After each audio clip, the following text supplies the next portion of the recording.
Precisávamos de um aprendizado desrepressor. Com o tempo, a ineficácia do método tornou-se comprovada e até mesmo desastrosa. O neurocientista francês Stanislas Dehaene, autor do livro Os Neurônios da Leitura, demonstrou que esse tipo de alfabetização ativava áreas do cérebro que não eram as responsáveis pela leitura. Não se tratava de alfabetização, mas de uma ilusão que as crianças sabiam ler por associarem palavras com imagens. A demonstração definitiva veio com a mensuração dos resultados. No final da vida escolar, crianças que aplicavam as práticas de aprender através do sentido das palavras obtinham péssimos resultados quando comparadas com alunos alfabetizados por métodos tradicionais. O efeito desse resultado fez com que a França proibisse o uso desses métodos para alfabetizar crianças. Mas a essência desses métodos e a filosofia construtivista ainda persistem com outro nome: letramento. O letramento é um componente da alfabetização nascido na Califórnia, de um movimento intitulado Whole Language.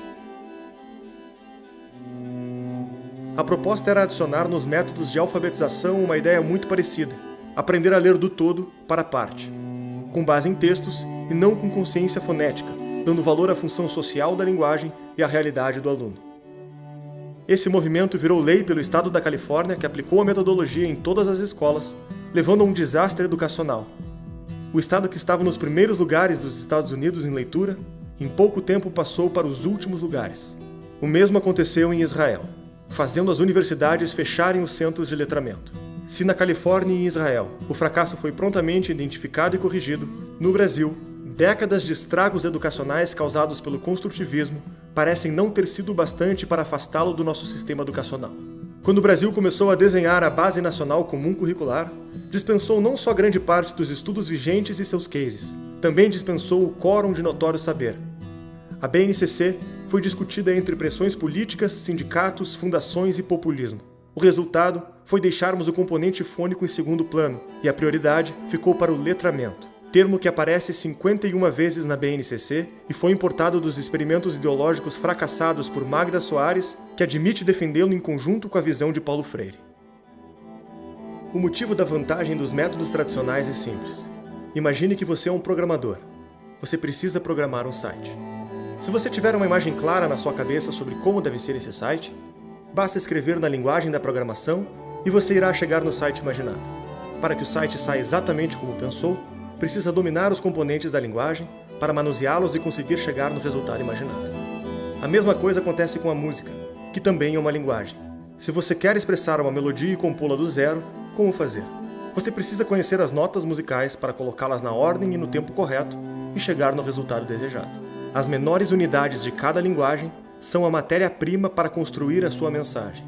Mas como fazer o site ou a música que você imaginou sem dominar a programação e as notas musicais? Você precisa copiar estruturas de outras músicas e outros sites que já estão prontos e provavelmente chegará em um resultado diferente de sua ideia, pois terá que adaptá-las às estruturas pré-prontas que você está copiando.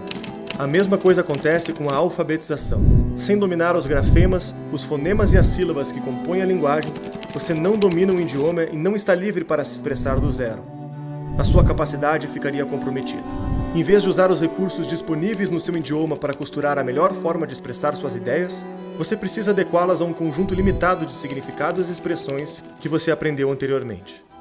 Este é o motivo da briga dos métodos tradicionais da alfabetização contra os métodos que ganham espaço no Brasil a partir de Paulo Freire. É aqui que entra a importância de ler os clássicos da literatura. Hoje em dia, apenas propor essa leitura pode gerar incômodo. A educação brasileira acostumou-se com a ideia de que essa é uma prática elitista e desnecessária.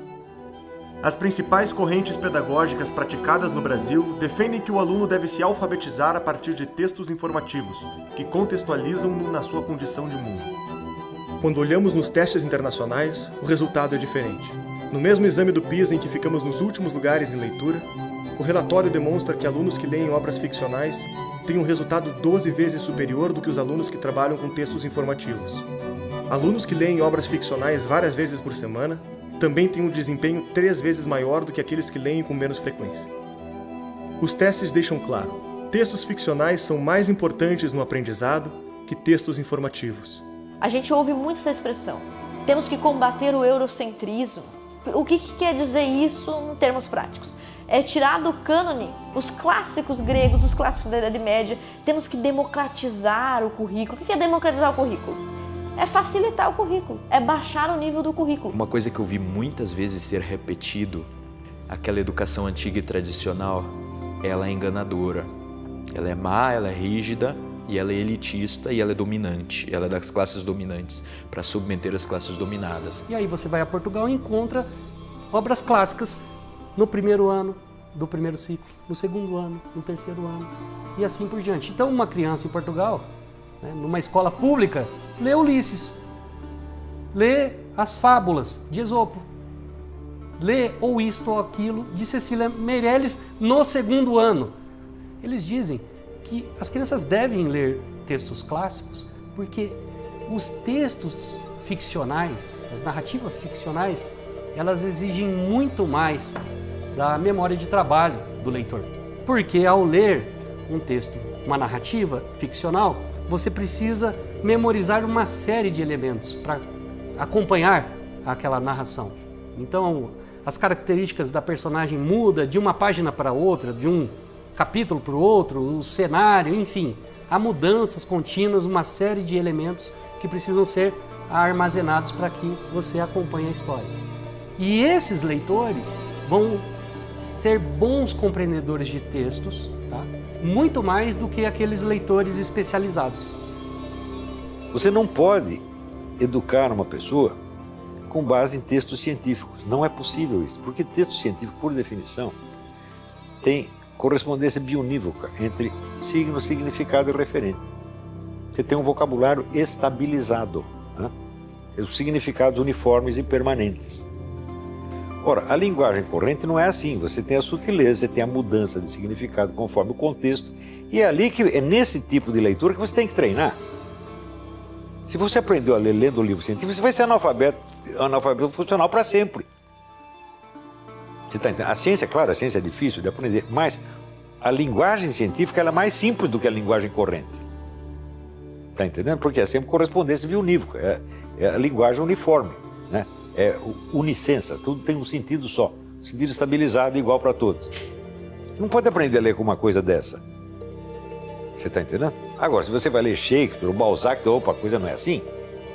Cada linha, né, o sentido das palavras muda, adquire outra ressonância, você tem outro contexto.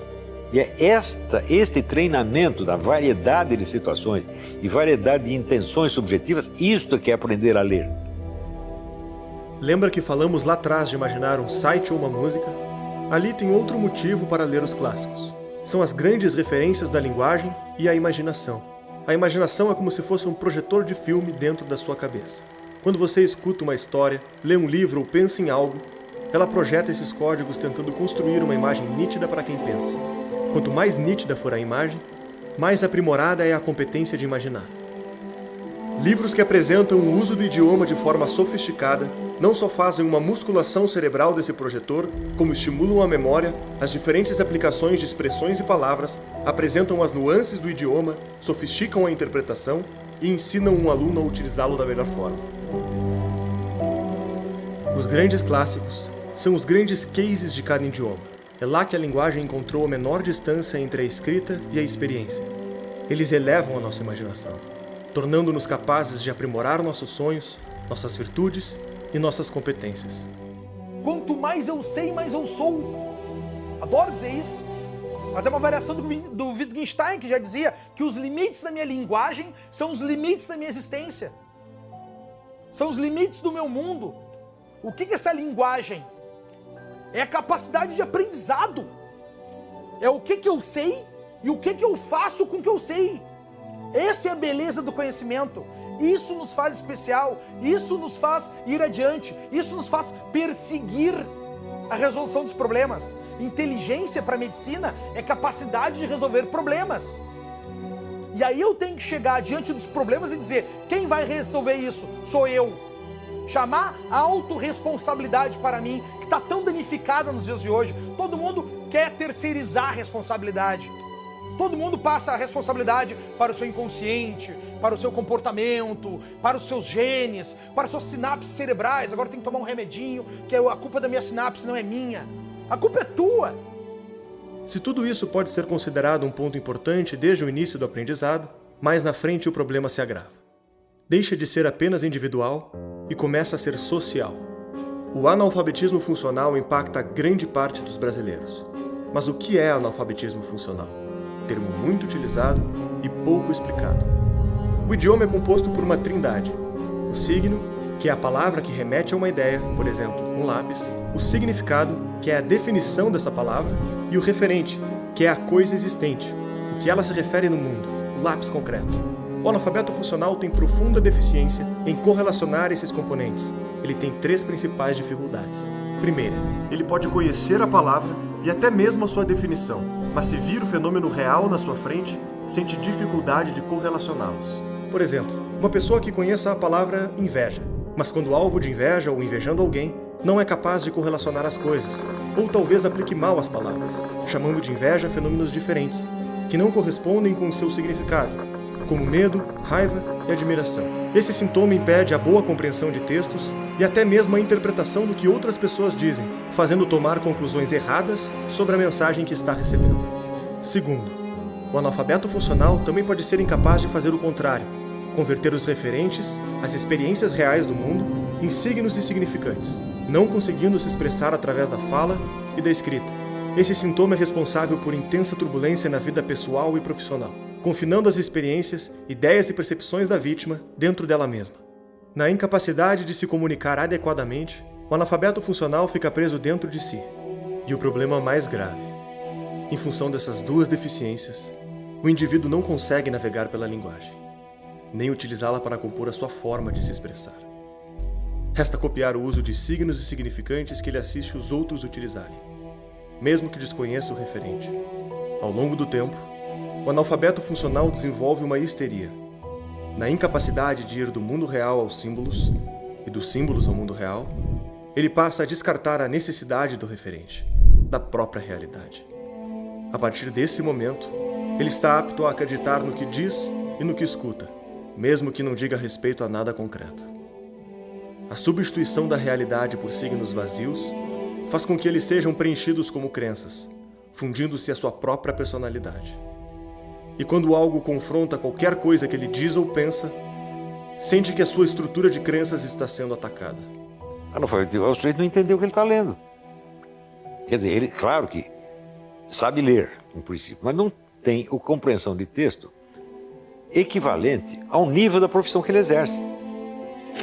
Você está entendendo? Quer dizer, chega, por exemplo, sei lá, a general, e ele tem a capacidade de leitura de um recruta. Uma sociedade de analfabetos funcionais constitui um grande risco. As pessoas copiam a opinião das outras sem tentar verificá-las na realidade. Emitem opiniões sobre muitos assuntos, passam a acreditar em praticamente tudo o que dizem, passam a sentir o que dizem e passam a querer agir de acordo com seus sentimentos, criando sonhos, projeções, ambições e militando de acordo com a carga emocional e a aprovação social dos seus discursos. Uma vez que as pessoas estão cada vez menos aptas a dizer alguma coisa sobre a realidade, elas estão mais indefesas para aderir ao primeiro movimento político que exige delas alguma ação que faça sentido, alguma ação que tenha um conteúdo emotivo, que dê algum sentido para a vida. Podemos pegar palavras presentes no debate público para dar exemplos. Instituições, democracia, fascismo. Muitas pessoas as usam sem saber o que são. A que essas palavras de fato se referem? Como se organizam no mundo concreto? Qual o histórico e os agentes que as envolvem? E o que as diferenciam de fenômenos semelhantes, ou até mesmo completamente diferentes? Muitas dessas pessoas nem sequer têm familiaridade com essas ideias, mas as articulam por mera imitação. Interpretam os discursos de acordo com a carga emocional que as palavras carregam. E persistem em menosprezar ao que elas estão amarradas.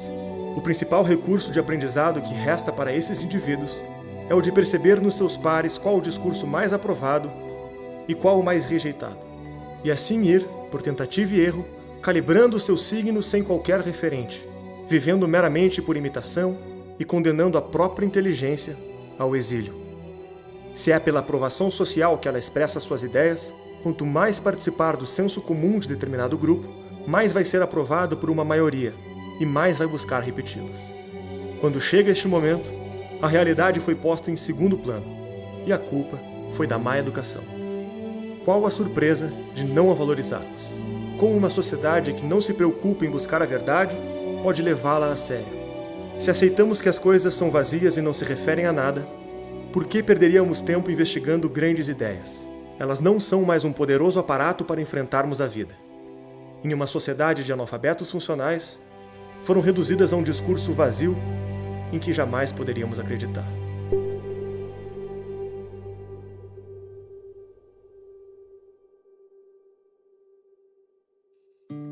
Esse episódio que você acabou de assistir foi o último capítulo da trilogia Pátria Educadora. Esperamos que você tenha gostado. Lembrando, assista a versão completa e livre de propaganda com mais de 40 minutos de conteúdo extra. Basta se tornar um membro patriota da Brasil Paralelo. Para produzir a série que você está assistindo agora, foi necessário investir mais de R$2 milhões, o trabalho árduo de mais de 20 pessoas durante um ano. Você assistiu de graça porque queremos chegar no maior número de pessoas possível. E temos a confiança de que uma pessoa como você, que assistiu o conteúdo até o final, está consciente do assunto e pode investir em cultura. Nós contamos e precisamos de você. Clique no link da descrição desse vídeo e conheça os planos da Brasil Paralelo. Torne-se membro a partir de R$10 e tenha acesso ao nosso conteúdo exclusivo. Até breve.